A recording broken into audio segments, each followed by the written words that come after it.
नमस्कार शिक्षक साथियों, मैं आनंद सिंह ARP कोपागंज अपने यूट्यूब चैनल आनंद सिंह मऊ में हार्दिक स्वागत करता हूं।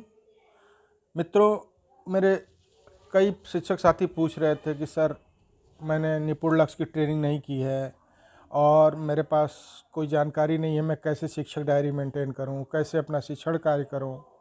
कृपया मुझे उचित मार्गदर्शन करने का कष्ट करें।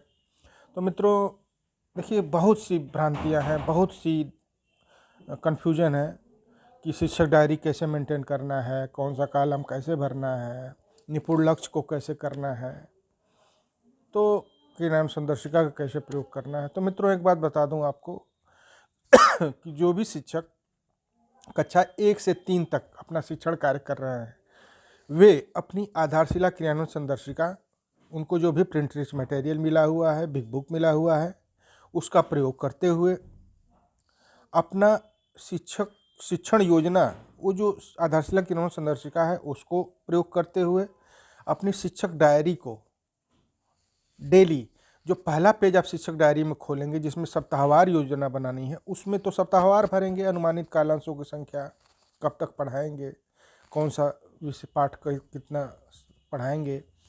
लेकिन जो आपकी शिक्षक डायरी के अंदर का भाग है जिसमें कि आपका कक्षा, विषय, लर्निंग आउटकम, चयनित पाठ जिन पर कार्य करना है, शिक्षण अधिगम प्रक्रिया गतिविधियों का संक्षिप्त एवं स्पष्ट विवरण, ये जो कॉलम दिया हुआ है इसमें आप स्पष्ट जानिए कि कक्षा में आप एक दिन में जितनी भी कक्षाएं पढ़ा रहे हैं, ये मैं ऐसे नहीं बता रहा हूँ, ये जो हम लोगों ने ज़िले पे अभी मीटिंग हुई थी उसमें बहुत से शिक्षकों, बहुत से साथियों ने बोला कि इसको जो एक कॉलम है उसमें सप्ताह भर का एक सब्जेक्ट का भरना है। तो ये विषय आया कि भाई सप्ताह भर का तो डायरी कहाँ से हुई है, ये तो डायरी हुई नहीं। डायरी का मतलब ये है कि डेली हम भरते हैं, जो क्लास करते हैं उसके बारे में विवरण देते हैं, क्या पढ़ाया, कैसे पढ़ाया, कितना पढ़ाया, बच्चों ने कितना जो है प्राप्त किया, तो ये डेली का हमको भरना है। तो आप जो कक्षा का है कॉलम उसमें कक्षा लिख दीजिए, विषय का कॉलम विषय लीजिए, लर्निंग आउटकम जो भी आप उस शिक्षण योजना में जो भी लर्निंग आउटकम है उसको लिख दीजिए, और शिक्षण अधिगम प्रक्रिया गतिविधियों से मतलब जो भी उसमें आपने प्रक्रिया अपनाई है कि आपने कौन सी प्रक्रिया को अपनाया है, कि कैसे आपने बच्चों को पढ़ाया है। अब 1 से 3 वाले तो अपनी आधारशिला क्रियान्वयन संदर्शिका की शिक्षण योजना का प्रयोग करेंगे, लेकिन जो कक्षा 4 से 8 तक, प्राथमिक और जूनियर दोनों के शिक्षक सुन लें कि कक्षा 4 से 8 तक आपको शिक्षण योजना बनानी है। शिक्षण योजना बनाने के बाद उसी के अनुसार आपकी डायरी को मेंटेन करना है और डेली डायरी मेंटेन करना है। आप सप्ताह भर की योजना जो है आप शनिवार या रविवार को आप अपना तैयार कर लें कि हम इस सप्ताह में 1 से 7 दिन तक प्रतिदिन हम कैसे पढ़ाएंगे। तो मित्रों, जैसे मान लीजिए एक उदाहरण लीजिए कि मान लीजिए आप जोड़ पढ़ा रहे हैं, कोई विषय जोड़ पढ़ा रहे हैं, ये एक पाठ तो मुझे नहीं याद है कौन सा क्लास में कौन सा पाठ है, मान लीजिए जोड़ पढ़ा रहे हैं, तो जोड़ पढ़ा रहे हैं तो जोड़ में अगर जो आपने बच्चों को बताया कि कक्षा मान लीजिए आप 3 में पढ़ा रहे हैं, 4 में पढ़ा रहे हैं, विषय गणित हुआ, लर्निंग आउटकम क्या है, बच्चों को हासिल वाले जोड़ का ज्ञान कराना, और शिक्षण अधिगम प्रक्रिया क्या है कि बच्चों को हासिल की प्रक्रिया का बोध कराते हुए शिक्षण अधिगम प्रक्रिया में जोड़ को अभ्यास कार्य देते हुए जोड़ हासिल वाले जोड़ को सिखाना। ऐसे कुछ आप जो भी प्रक्रिया अपनाएं वो एक लिख सकते हैं। ये एक उदाहरण मैं दे रहा हूँ। और उस जो भी आप दिन भर में मान लीजिए हिंदी पढ़ाया, हिंदी में आपने कोई पाठ पढ़ाया 4 में, जैसे जब मैं पढ़ता था, तो उसमें आप लर्निंग आउटकम क्या हुआ, लर्निंग आउटकम हुआ जो भी आप शिक्षण योजना बनाए हुए हैं उसका कोई एक लर्निंग आउटकम किसी विषय पर होगा। आपकी जो पाठ्य पुस्तक है उसमें पहले पेज पे हर पाठ का लर्निंग आउटकम दिया हुआ है, उसी के अनुसार आप शिक्षण योजना बना लीजिए।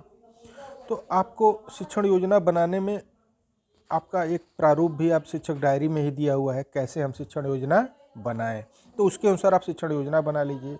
मित्रों, शिक्षण योजना आप जरूर 4 से 8 वाले शिक्षण योजना जरूर बनाएं। 1 से 3 वालों को शिक्षण योजना तो आपकी आधारशिला क्रियान्वयन संदर्शिका में मिल जाएगी।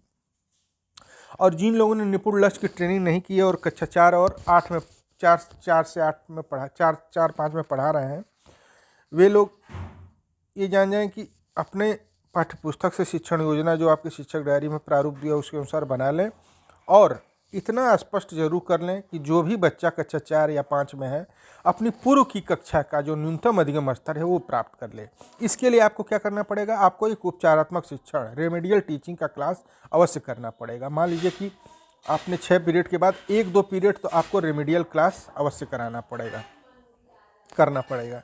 कि जो बच्चे पिछड़े हैं या पिछली कक्षाओं के अधिगम स्तर को नहीं जानते, उनके लिए आपको रेमेडियल टीचिंग भी अवश्य रखें।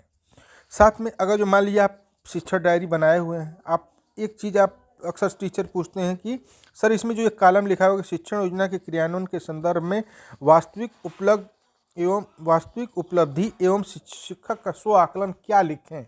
अब मान लीजिए आप खुद ही टीचर हैं, मान लीजिए कि आपने जोड़ सिखाया बच्चों को, आपने जोड़ सिखाया और आपके कक्षा में 30 बच्चे हैं, उसमें से मान लीजिए 21 बच्चों ने जोड़ को सीख लिया, तो आपकी उपलब्धि क्या हुई कि 30 में से 21 बच्चे जो है जोड़ को कर पाने में सफल हुए। 9 को अभ्यास की ज़रूरत है या उनको और अधिक रेमेडियल टीचिंग या पुनरावृत्ति का कार्य करने की आवश्यकता है। ऐसा ये आपका आकलन हो गया, ये एक उदाहरण के तौर पे मैंने दे दिया। इसी तरह से आप जो भी आप पाठ पढ़ाएं, मान लीजिए कि बच्चों को आप कोई हिंदी का पाठ पढ़ा रहे हैं, तो बच्चे अगर जो उस पाठ में जो भी आपका लर्निंग आउटकम है उसके अनुसार बच्चों का आकलन करिए क्लास के अंत में, और देखिए कि कितने बच्चे उस लर्निंग आउटकम को प्राप्त कर रहे हैं।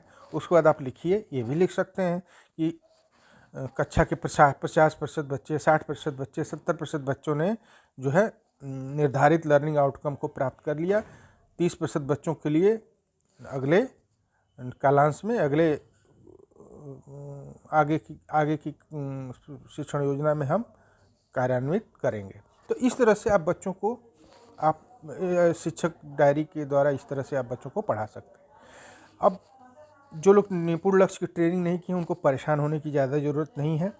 वे अगर जो 4-5 में पढ़ा रहे हैं तब तो ठीक है, उनके लिए कोई तनाव की बात नहीं है। लेकिन जो 1-2-3 में और निपुण लक्ष्य की ट्रेनिंग नहीं की हैं, आपकी जो आधारशिला की संदर्शिका है उसमें आपको करना क्या है, आपको उसी के आधार पर आपको शिक्षण योजना दी हुई है, उसी के आधार पर शिक्षक डायरी भरनी है। दूसरी बात, आपको ट्रैकर भरना है। एक वार्षिक ट्रैकर है जो हर आधारशिला की संदर्शिका के पहले पेज पे दिया हुआ है। उसमें आप देखेंगे कि जिस सप्ताह की योजना आपने शुरू की, आपके आधारशिला की संदर्शिका में दिया हुआ है, उसके अनुसार आप ट्रैकर भरिए कि आज इस सप्ताह की योजना मैंने इस दिन शुरू की और इस दिन ख़त्म करना है। और पहले दिन मान लीजिए आपने जो कार्य किया उसको आपने कर लिया तो उसको टिक कर दीजिए। फिर उसके बाद से आपको एक साप्ताहिक ट्रैकर दिया हुआ है। तो साप्ताहिक ट्रैकर में क्या करना है, उसमें आप हर बच्चे का नाम लिखिए और उसमें जो भी बच्चा जिस आकलन के बाद जिस स्थिति में है उसके दर्ज करना है।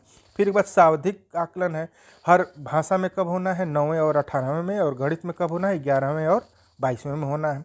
तो उसमें सावधिक आकलन में भी बच्चों का नाम लिखते हुए आपको उस ट्रैकर में जो है भरना है।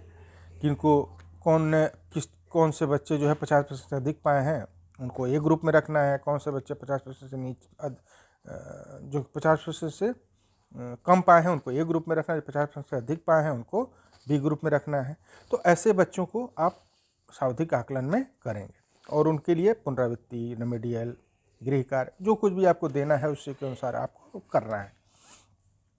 मतलब आपकी शिक्षक संदर्शिका जो भी दी हुई है उसमें हर चीज़ दिया हुआ है। अगर जो कोई भी दिक्कत हो किसी भी टीचर को, तो आप एक बार उस संदर्शिका को देखें। नहीं समझ में आता तो मेरे इस नंबर, पर्सनल नंबर है 7619955550 पर कॉल करें। मैं आपको मदद करने की पूरी कोशिश करूंगा।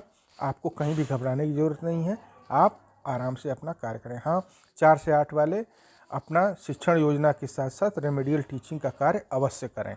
ये ध्यान देने वाली बात है। उनको शिक्षण योजना बनानी ही बनानी है, ऐसा नहीं कि शिक्षण योजना नहीं बनानी। शिक्षक डायरी आप डेली भरें। जो पहला पेज है उस पर तो सप्ताहवार भर दें कि इस कक्षा में ये पाठ पढ़ाना है, इतने दिन में पढ़ाना है, ठीक है।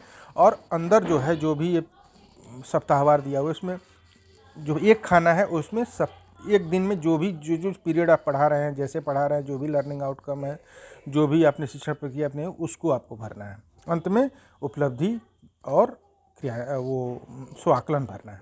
तो इस तरह से आप अपना शिक्षक डायरी मेंटेन कर सकते हैं। इसमें कोई भी आप शंका में न रहें कि आपको एक खाने में 1 सप्ताह का भरना है, ठीक है, क्योंकि वो डायरी नहीं हुई, वो काफ़ी कॉम्प्लिकेटेड हो जाएगा और न आपको समझ में आएगा, जो कोई भी निरीक्षण करने आएगा उसको भी समझ में नहीं आएगा। आप एक रूपता रखें और जो कुछ भी रखें उसका स्पष्ट रिकॉर्ड रखें। रिकॉर्ड रखना अवश्य ज़रूरी है कि आपने क्या किया, आप किस सप्ताह में हैं। साप्ताहिक योजना आप अवश्य बना लें, ठीक है। तो इसी के साथ अगर जो मेरी जानकारी अच्छी लगी हो तो इसको शेयर और लाइक करें और मेरे चैनल को सब्सक्राइब करें। और इसी के साथ मैं आनंद सिंह ARP कोपागंज आपको प्रणाम करते हुए नमस्कार करता हूँ।